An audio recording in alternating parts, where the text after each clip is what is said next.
Imagine, what if a beautiful princess, who possesses magical powers, one day suddenly gets trapped inside her own kingdom, and her enemy is not an ordinary human, but an evil sorcerer who doesn't just want the kingdom, but also her life and her powers. So what will happen? Will the princess survive? Or will everything come to an end? And the biggest question, if you were in her place, what would you do? Use magic, or freeze in fear, or maybe Google how to defeat evil magician in 5 minutes. Welcome back, friends. Today, we are entering a magical kingdom where everything looks perfect, but behind every perfect world, there is a dark secret. And the heroine of this story is Princess Elara, a princess who is not only beautiful, but also powerful. She possesses ancient magic that flows in her bloodline, but this power is both her greatest strength and her greatest weakness. And this is where the story gets interesting. Elara's kingdom is called Lumina, a place where trees glow with light, water shines like crystals, people live in happiness. Everything was perfect, but outside the kingdom, there was a dark forest, and inside that forest lived Zarkon, the dark magician.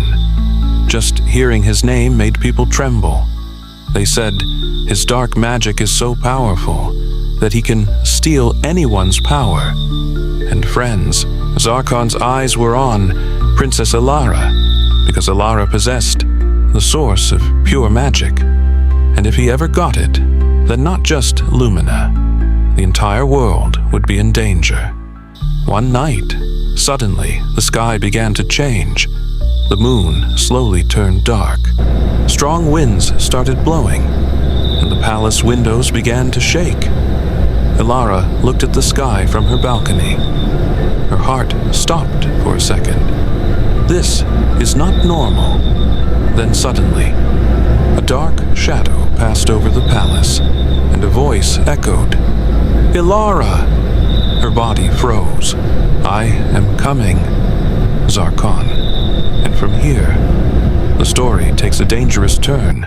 The next night, the kingdom of Lumina was attacked. Dark energy rained from the sky. People were running, soldiers were fighting, but Zarkon was far more powerful than all of them. He entered the palace. Elara activated her magic. Light versus dark energy. The entire palace began to shake. "Your power will now be mine," Zarkon roared. Elara resisted, but Zarkon's magic was too strong. A powerful blast hit, and everything turned dark. When Elara opened her eyes, she was not in the palace. She was in the middle of a forest. With her was a small creature. "Are you okay?" it asked. Elara looked in shock. "Who are you?" The creature said, "I am Miko, your guide." Yes, I'm small in size, but my brain is full HD." Elara was confused. "How did you bring me here?" Miko said, "I saved you, but the problem is, Zarkon has stolen half of your power." Elara was shocked. "Half? My power?" Miko said seriously, "And if he takes the rest too, then it's game over." Now, Elara had only one option: to regain her power and stop Zarkon. Miko explained, "There are 3 magical artifacts that can restore your power. Crystal of Light Sword of Truth, Mirror of Destiny." But the problem was, all 3 were in extremely dangerous locations, and Zarkon's spies were everywhere. Time was short, danger was high, and from here, the real adventure begins. First journey, Forest of Shadows. Elara and Miko entered the forest. Shadows were moving everywhere, strange sounds, an atmosphere of fear. Suddenly, dark creatures attacked. Elara tried to use magic, but she was weak. Miko shouted, "Focus! Control your fear!" Elara closed her eyes and felt her inner strength. a small light appeared and slowly grew brighter. The creatures stepped back.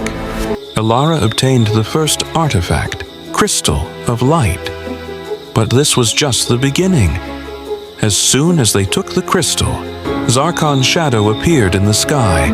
"You cannot stop me, Elara. You are already weak." Elara's confidence shook. But Miko said, "Heroes are never perfect. They fight." Elara decided she would not stop. Now they had to go to Mountain of Truth, where the second artifact was hidden. But as soon as they reached the mountain, the ground began to shake, and in front of them appeared a giant stone monster. Its eyes burned like fire. Miko said softly, "This is the Guardian. If you don't defeat it, the path ahead will be closed." Elara activated her crystal, but she was still weak. The monster attacked. The ground started breaking, and Elara began to fall. Will Elara survive? Will she defeat the monster? Or will this adventure end here? If you're enjoying this story, press like, share it with your friends. And don't forget to subscribe, because in part 2, The Princess's Challenge, Elara will face the biggest challenge of her life, and a shocking secret will be revealed that will change the entire story. Until then, remember, power is important, but courage is even more important.